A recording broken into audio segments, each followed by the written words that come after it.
Hey guys, in this video we're going to go over my ammo-based Witchhunter crossbow build. I've been playing in the PoE2 early access, been playing this build from day one, and I've made quite a few build guides and updates for it, but I think the build has changed quite a bit, and I think it won't really change that much from here. Kind of settled on what I want to do with the build, so I figured we'd make the build guide again for anyone else who, you know, is just jumping into the build.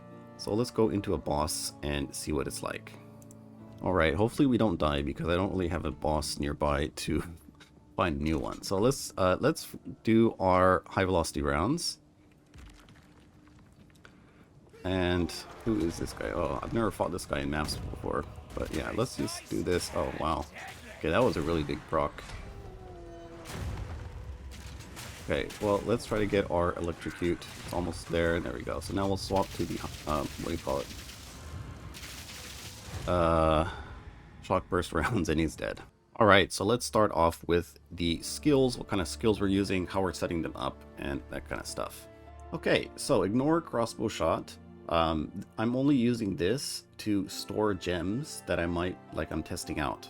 Alright, I'm not actually using crossbow shot. Okay, so first of all, let's go over our main skill.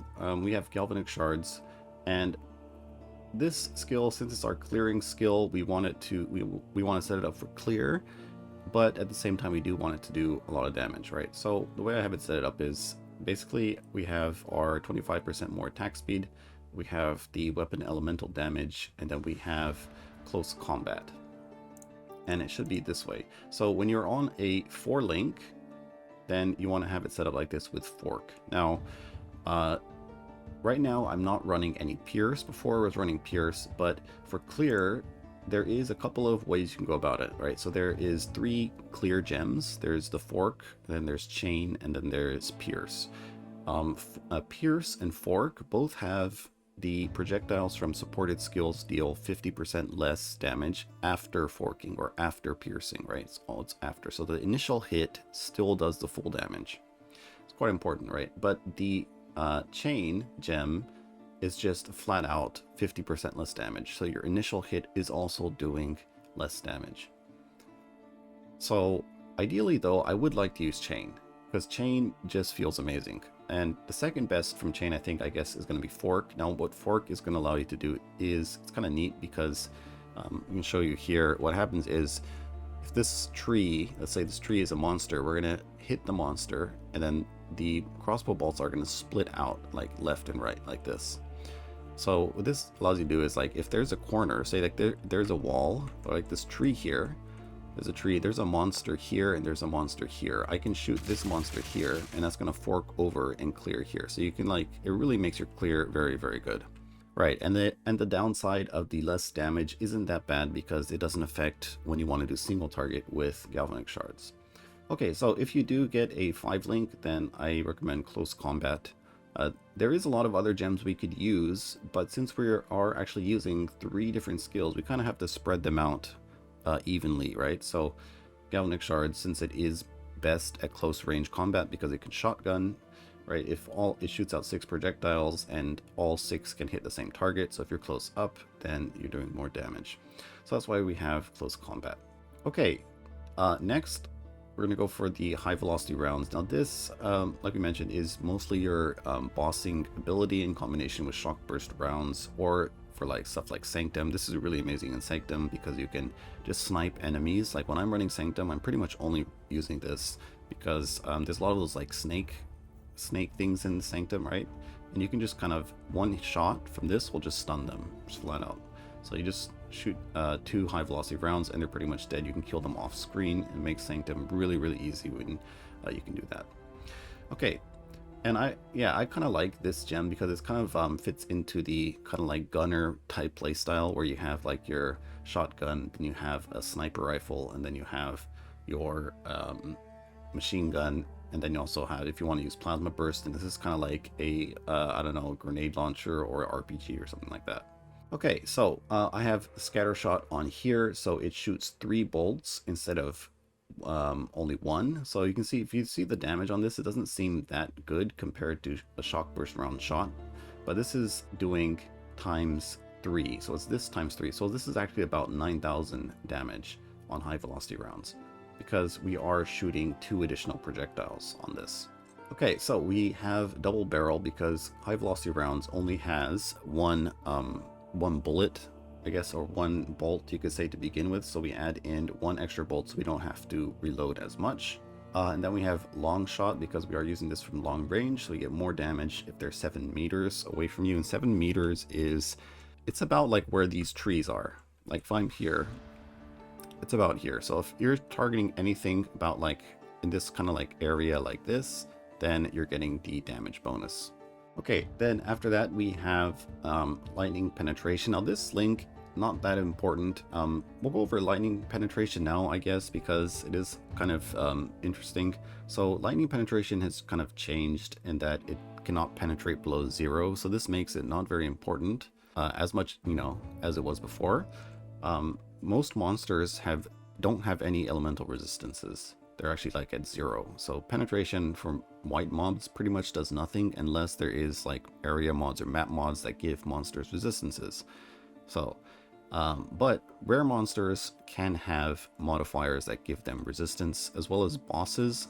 Some bosses will have resistances, and endgame bosses, I'm not talking about map bosses, but uber bosses, the ones I looked at are at, like, some of them are at 75 lightning resistance. So ideally you do want to get 75 penetration, or, you know, enough to reduce the monster's resistances by 75%, I think.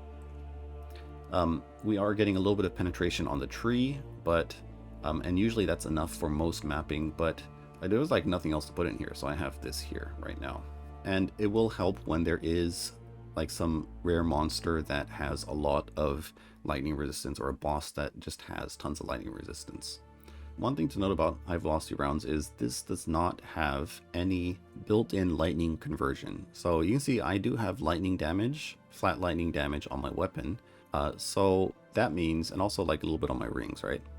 So that is actually giving my high velocity rounds. If we look over here, we can see how much lightning damage we have. Now it's very important that we actually do have lightning damage if you want to actually use this skill, because otherwise it's just going to do pure physical damage, and it probably won't even end up doing that much damage because, you know, we are lightning focused build. So if you don't have, if your weapon is a pure fizz weapon, then, and you want to use high velocity rounds, you definitely need to put lightning infusion on here.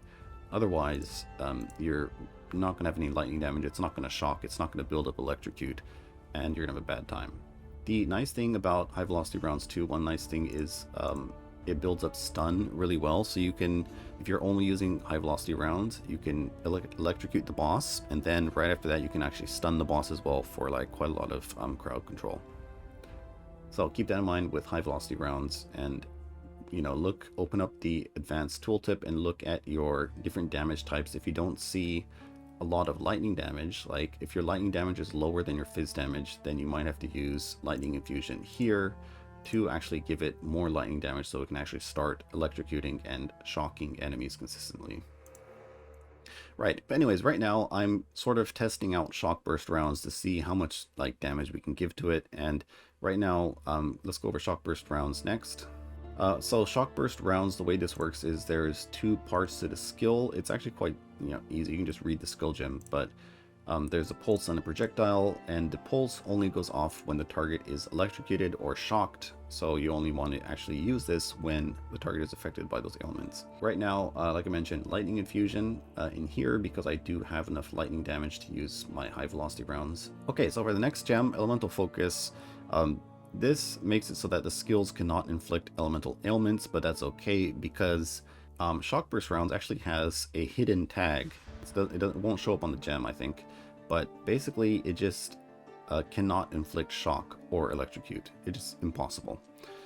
There's like these hidden tags on it. So the downside of this gem doesn't do anything, and we get 25% more elemental damage, which is actually perfect for Shock Burst rounds because the ammunition, or the pulse part, which is the main part of the damage for this ability, has 100% of fizz converted to lightning. So that means you don't have to worry about a little bit of fizz damage not getting that 25% more damage bonus. Like, all the damage on the skill on the pulse will get this 25% more damage. All right, and then we have concentrated effect for 40% more area damage, which is the pulse part. The pulse part is an area damage attack, so that's pretty good. Okay, so Plasma Blast. Now, the way I have it set up, I'm actually not going to go over this, but I'll show you what you could do if you do want to use this skill. If you do want to use this skill, let's take these gems out. Basically, what you're going to do is, instead of high velocity rounds, you're going to have your Plasma Blast with Scatter Shot, and you're going to have Hourglass support. So this gives you 40% more damage, 10 seconds to cooldown, but that's actually totally fine because you're not going to be using this all the time. It's pretty much just one shot you charge up, and then you're swapped to your Shock Burst rounds anyways. Right, and then what you're going to do is probably then you go for Long Shot or something like this.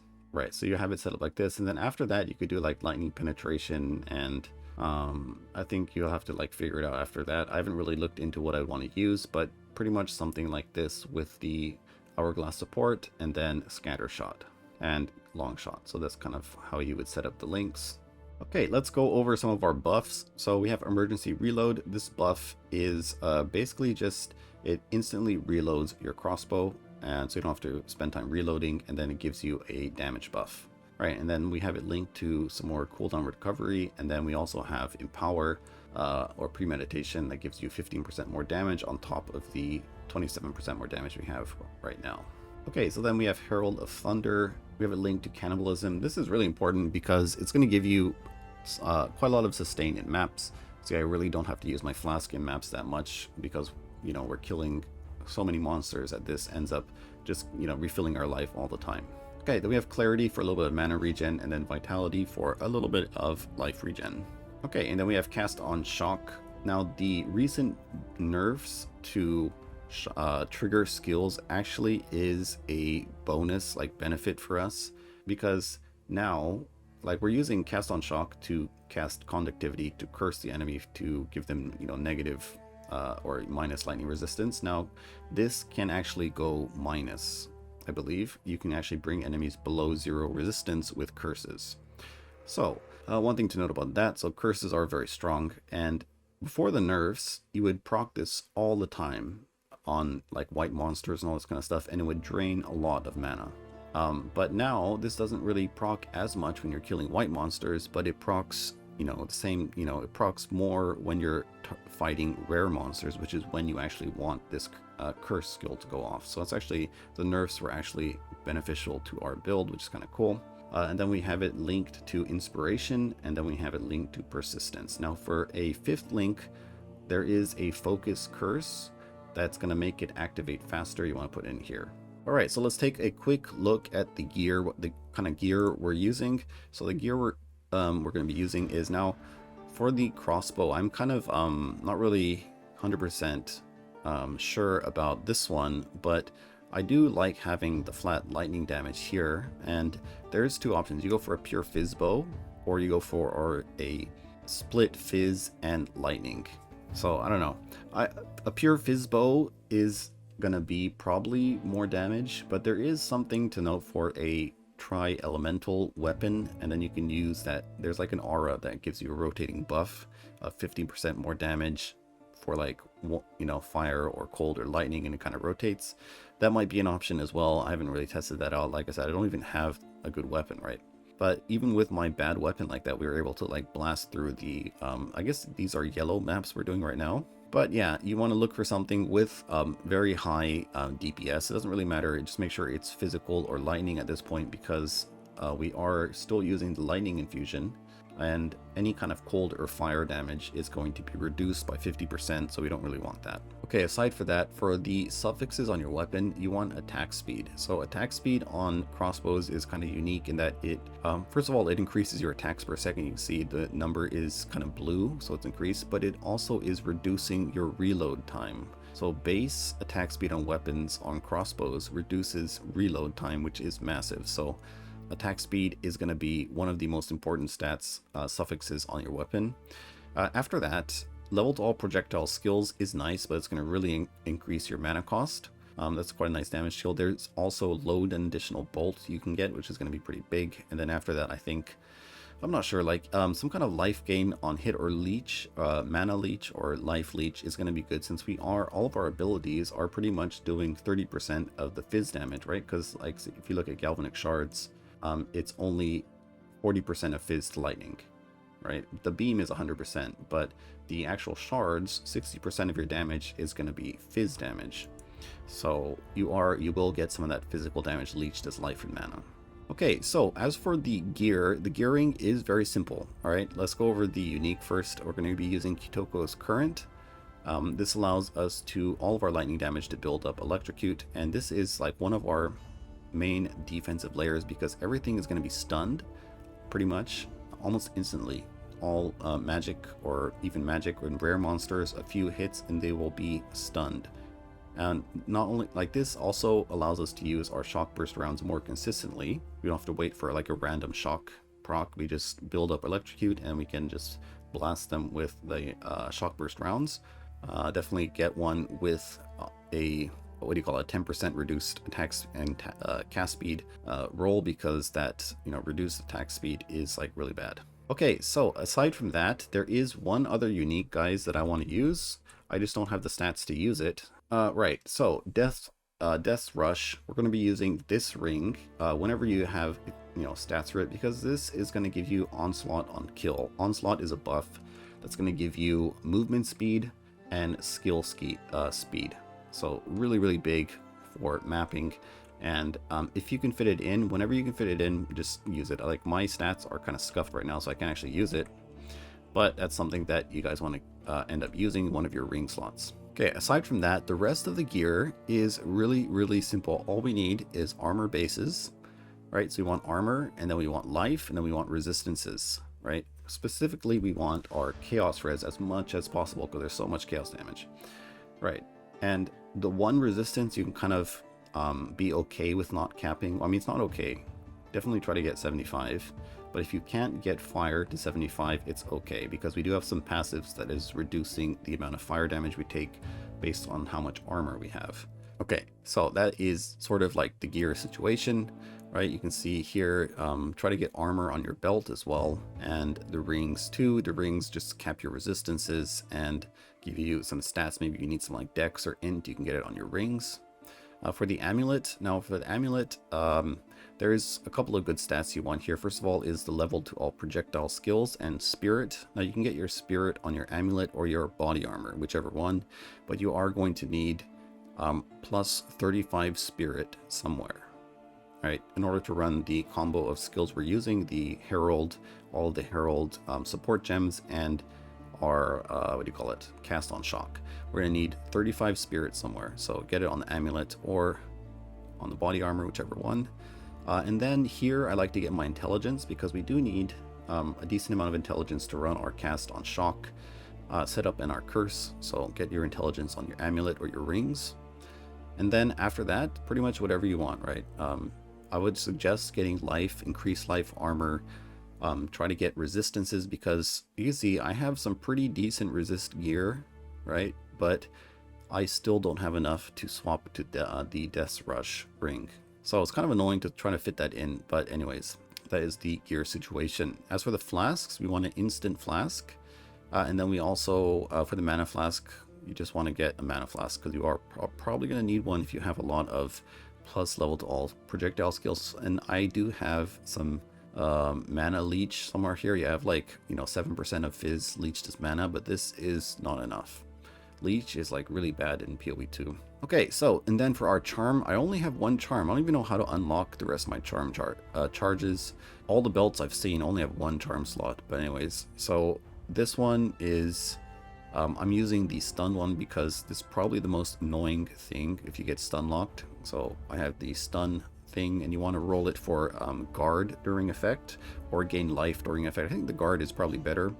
For your runes, okay, yeah, we didn't go over the runes. So for the weapon runes, it is a little bit hard to figure out what you want to use, and I think I kind of messed up on mine. Should have put the flat lightning, I think. But basically, if you have a pure fizz weapon, then put in the fizz runes. If you have a really low fizz roll on your bow, then do the added lightning. Okay, so all of your rune sockets in the beginning, in your, like, if you're really, have really bad gear, then you can add in, like, fire, cold, lightning resistance into your rune sockets. But ideally, end game, or this isn't really end game, this is sort of mid game gear, you want to have chaos res, because getting chaos res gear is going to be hard, and it's very important to have as much as you can.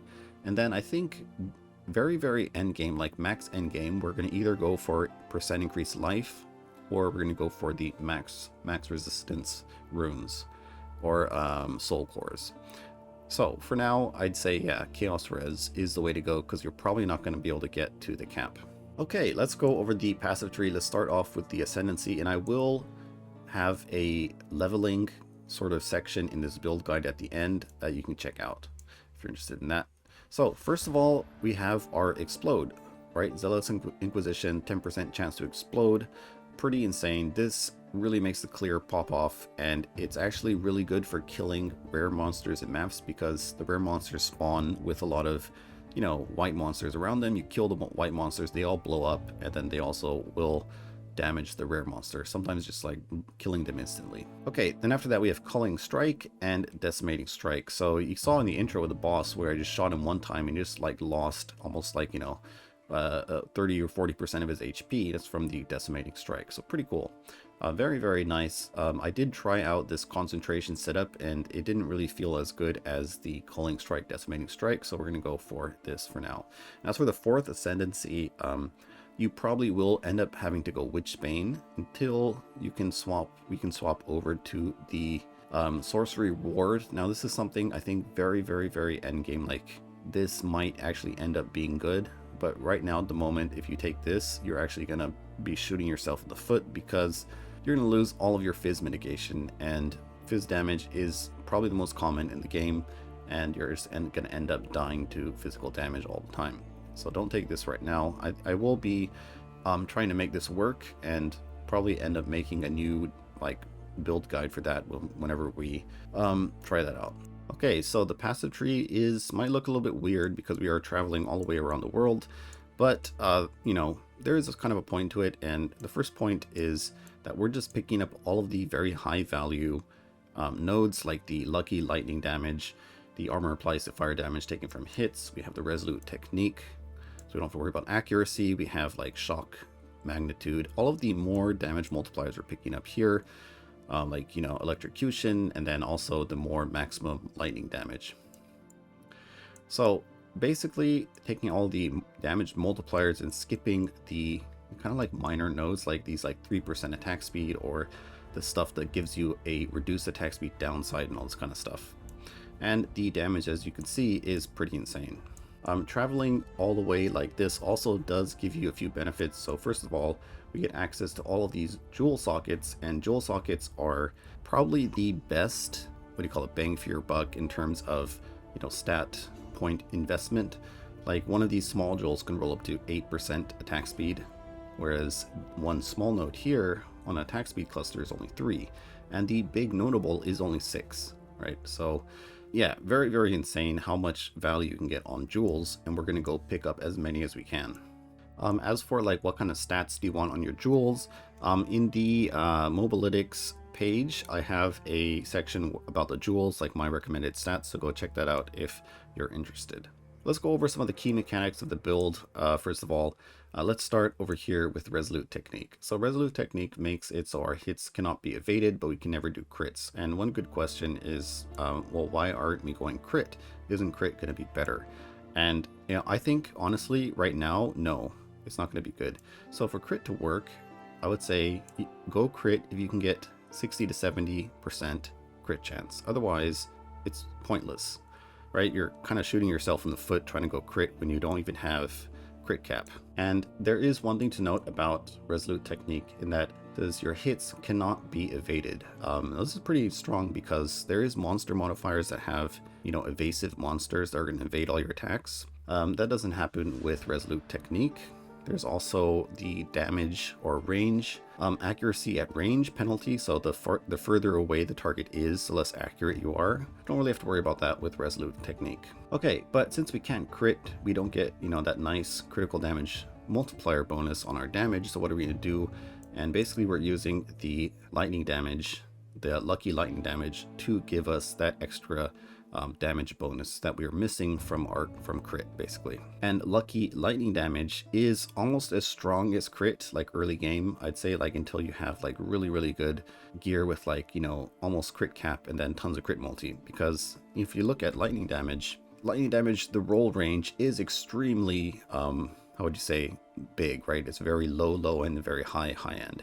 So rolling 2 times to, and you know, picking the best outcome for your damage is pretty insane on lightning damage, considering that on your first roll, if you rolled a 1, then you're going to do 1 damage, right? But with lucky lightning damage, maybe on the second roll, you actually roll like 100 and you end up doing 100 damage instead of 1. So that would be a huge damage increase, right? On the same note, if you were crit and you rolled a 1 and you crit, you'd do 2 damage.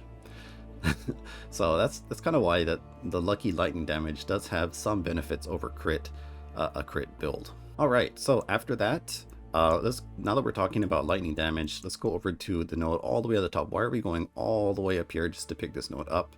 But Wildstorm is 15% more maximum lightning damage, and since lightning damage generally has the biggest range, damage range, this ends up being very insane because we're getting more maximum. It's, you know, this is probably like a 10% more damage increase. So pretty insane. Also, one other benefit, I guess, of going all the way around here like this, traveling like this, is we have just so many attributes. I could actually go into int. I could use any kind of armor I want. I can get int gems if I just swap some strength over to intelligence. And since I have so much strength, you know, I can get a lot of HP, right? So speaking of attributes, the way I'm doing it is, first of all, getting my gem requirements. So for my different gems, I'm using my main shots, of course. And then for my curses and this kind of stuff, I first want to get my stats so I can use my gems. And then all my other stats are going into strength. Because strength is going to give us life, dex gives us accuracy, but we don't really need accuracy, and intelligence gives you some mana, which is actually quite nice, but I think life is more important. Okay, so one other sort of important thing is going to be the heat proofing. So 25% of armor applies to fire damage taken from hits, and this generally happens after the damage is reduced by your resistances, so it's a second damage reduction to fire damage, you know, hit damage, which is pretty insane considering we're gonna be building a lot of armor. Right now I don't really have that much, but you see 25% of this means, you know, if we just kind of, you know, to make things simple, say that our fizz damage is reduced by 52% or 50%, let's just say, then that means, you know, maybe 15%, I think. I'm really bad at like quick maths, but after it gets reduced by 75% from your fire res, is going to get reduced one more time again by another like what, 10% or something, 10-15%. So it's another nice damage mitigation layer, and this will kind of scale with the more armor you get.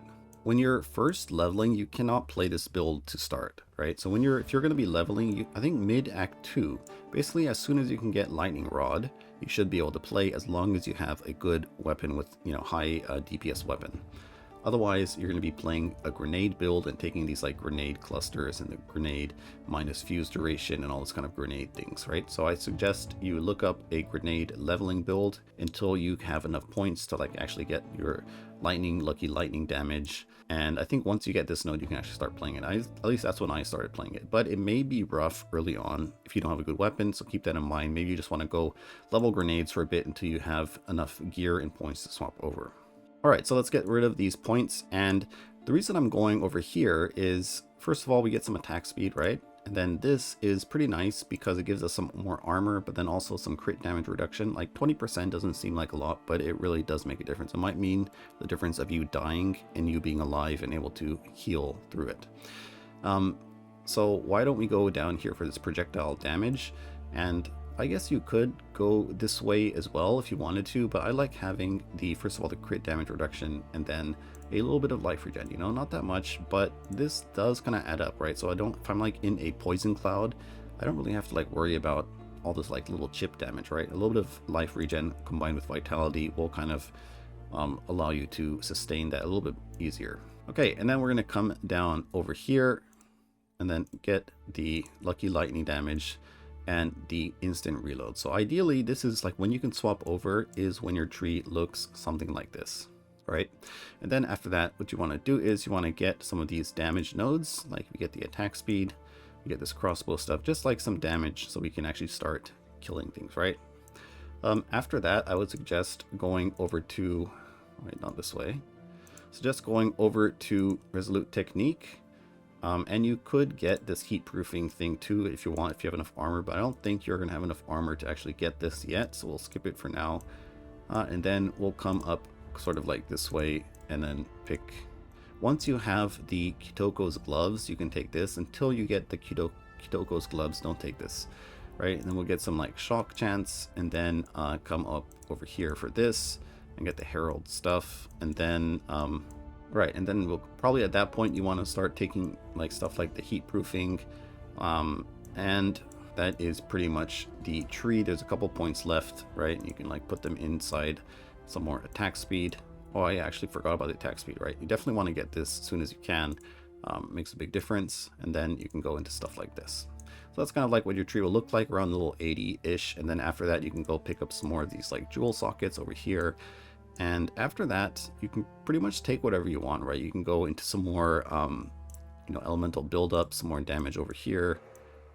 There's a lot of like other things you can take. You can go for some more movement speed if that's like what you want. But anyways, I'll leave that up to you. And you know, and once I do kind of figure out exactly what's the best, then we'll kind of put that into the build guide. But for now, I think this should be good enough. Alright guys, and that'll be it for the build guide. Thanks for watching. Let me know if I've forgotten anything, or if you have any questions, put them in the comments and I'll try to get back to you. But that'll be it for this one, guys. Thanks for watching, and I'll see you next time.